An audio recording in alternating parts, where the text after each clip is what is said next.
snaps to where your controllers are, I found it jarring every time it happened.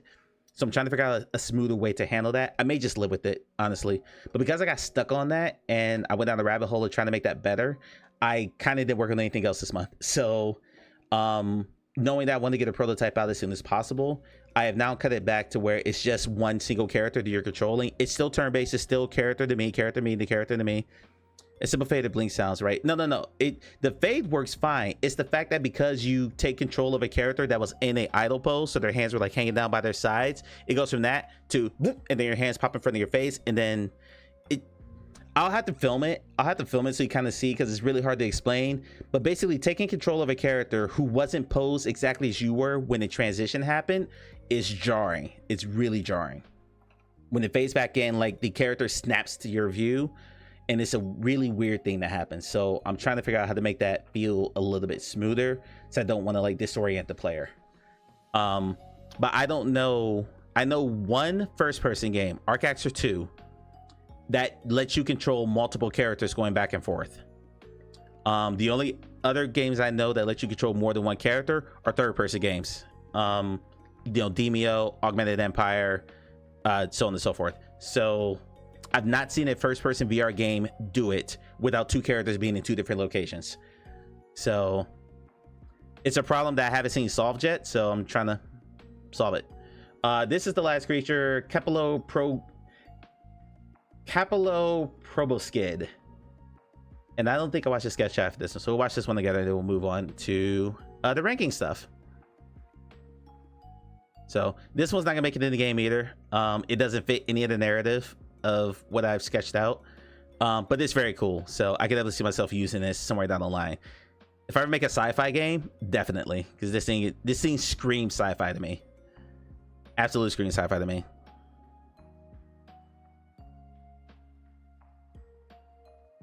You get them to do the Henry Cavill arm reload from Mission Impossible, she take them over. Well, the thing is, because the IK takes over, like their hands, the character's hands snap to wherever your controller is.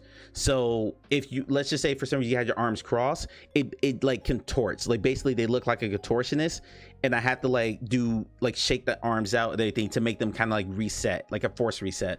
Like one time when the character switched, the hand was backwards, and I can't explain why that happened. So I'm trying to figure that out, but until I do, I'm just gonna proceed with the game as if it's 1-1. Just to get the combat done, and I'll circle back and finish that. Yeah, exactly. It's body horror stuff, and I don't want to do that. So that ends the game dev part for the day.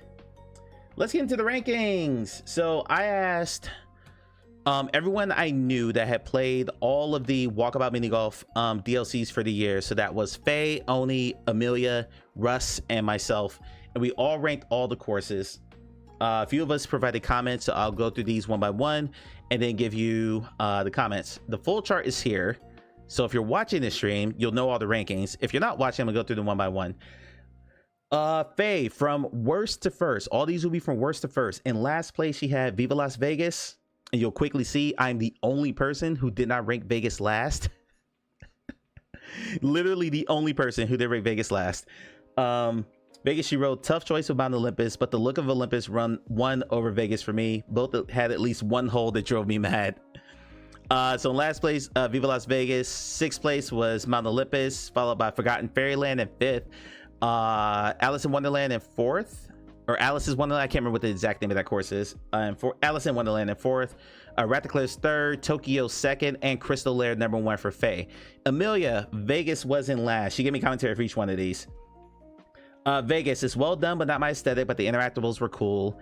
Next there was Mount Olympus, good course and beautiful, but I prefer more realistic space. This is Amelia's words, not mine. Crystal Lair came in fifth. Crystal Ball just wasn't a villain on the level of the other three, more of a snake oil salesman. Forgotten Fairyland fourth. I love Halloween, but I think it's just a slight shade off my ideal shade of creepy, maybe because it was dirty. Ratcliffe's was third. The car and shop seriously brought me back to my childhood. Alice in Wonderland was second. Love the use of the original illustrations, but picture it could be jarring for people easily motion sick, but the mechanic is cool and can easily fit in with steampunk. And number one, Tokyo. I love this place. It made me hungry and brings me back to my visit there. Onikaze also ranked Vegas last. Ratcliffe's sixth place, Crystal Lair fifth place, Forgotten Fairyland 4th place, Mount Olympus 3rd, Alice in Wonderland 2nd, and Tokyo in 1st. Oh, I love this game. This game's phenomenal. It was my second most played game on stream this year. 12 streams of this game. Russ would like them to be 50 streams in this game. Realm of Russ, who just finished up these courses the other day to get into this ranking. Elvis was last, Ratcliffe 6th, Mount Olympus 5th, Crystal Lair 4th, Alice in Wonderland 3rd, Tokyo 2nd, and Forgotten Fairyland 1st. And then my rankings, I have Mount Olympus last. Let me get to my comments here. Mount Olympus, completely forgettable to the point where I didn't remember playing it. I legitimately forgot that I played this course. There's a clip that I'm going to show in a bit of when we played the course, but I completely forgot that I played it, and I had to watch that stream back to remember anything about it. I think the reason this one kind of suffered for me because it brings in Greek mythology, but relax, you're wrong. That's Half-Life Alyx. It's also the only VR game ever made. It covers Greek mythology, but Atlantis, which is my favorite all-time walkabout mini golf course, it is fantastic. I'm being sarcastic, Future. I'm mocking the Alyx community, not the game. The game's phenomenal, because someone pointed out to me that I don't praise the game itself enough. I think Alyx as a game is phenomenal. The community around it, yeah, weird. But anyway, yeah, Mount Olympus just, it didn't stand out to me, and because Atlantis is so good, Mount Olympus just paled in comparison. Crystal Lair 6, I don't like a one gimmick course. I meant to relax this comment. I gotcha. Yeah. Walkabout Mini Golf is great though. If a course just has like a gimmick about its holes, like Crystal Lair, Laser Lair, Ice Lair, but that's really all the course is, like there's no other like fun little hidden secret stuff, like I don't know, it just didn't do anything for me. It felt like a one-trick pony. You know, essentially where the courses started out tied for first, and then we get knocked down to the frustrating hole, some other slight.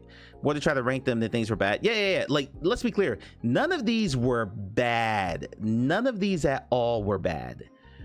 They're all perfectly fine courses, but that's why I asked you guys to rank them, because I wanted you to split the hairs, because it really was like, I'm sure, splitting hairs to like get these figured out, except for the ones where a hole pissed you off. So like I can't remember a walkabout course being truly just bad. Some of them were just unmemorable for me, and that's what Mount Olympus was. Where was I? Raptor Cliffs. Okay, this is gonna sound strange, so just hear me out. Raptor Cliffs to me played like a mini golf course, even though there were dinosaurs there, that I could play in real life. Like that felt like an— You really need to talk about getting phrasing back in the rotation. She knows what she meant. She knows exactly what she was doing there. Relax.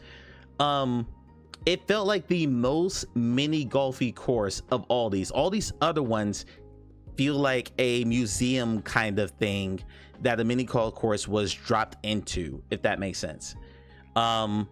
Raptor Cliffs felt like I could go around the corner to the mini golf place about 3 blocks from me and play a course that looks like that. So it's okay, it's fine.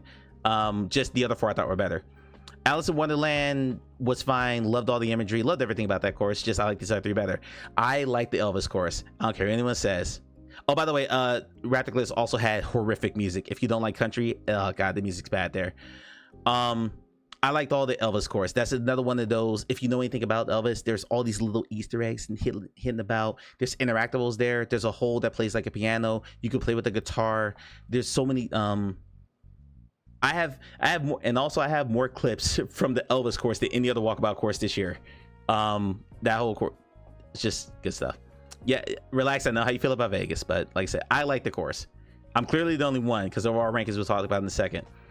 Tokyo was my #1 course until Forgotten Fairyland, and the only reason Forgotten Fairyland was #1 for me, honestly, was because of the fantasy aspect. Tokyo, I was questioning how much of that was actually real or whatever. I can't remember the clips from the music from Raptor Cliffs, so it wasn't enough to rank on me. I ranked mine before I played it back with Russ the other night, because that was the last course Russ needed to play to do our rankings, and I remember hating that music all over again. No. But yeah, Forgotten Fairyland having that fantasy aspect, you guys know how I feel about fantasy stuff. We'll talk about a game I'm playing right now in a minute. Was #1 for me. So what I did was, after I got everyone's rankings back, and thank you to everyone who contributed, is I scored them all. So if a game was #1 on your list, it got 7 points, 6 points for 2nd place, 5 points for 3rd place, 4 points for 4th place, so on and so forth. So I added them all up across all these rankings, and the final rankings consensus among all 5 of us was Elvis in last place because I'm the only one who didn't put it in last. Mount Olympus in 6th place.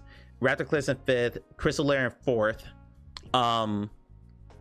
Yeah, Crystal Lair in 4th. Alice in Wonderland and Forgotten Fairyland were tied. At 25 points apiece.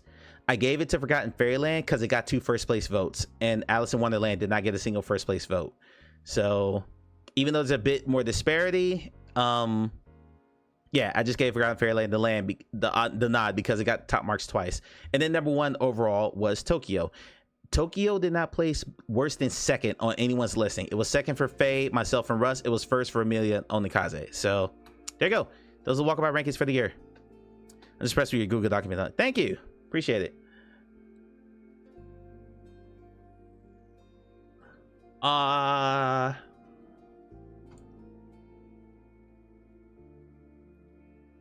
Check.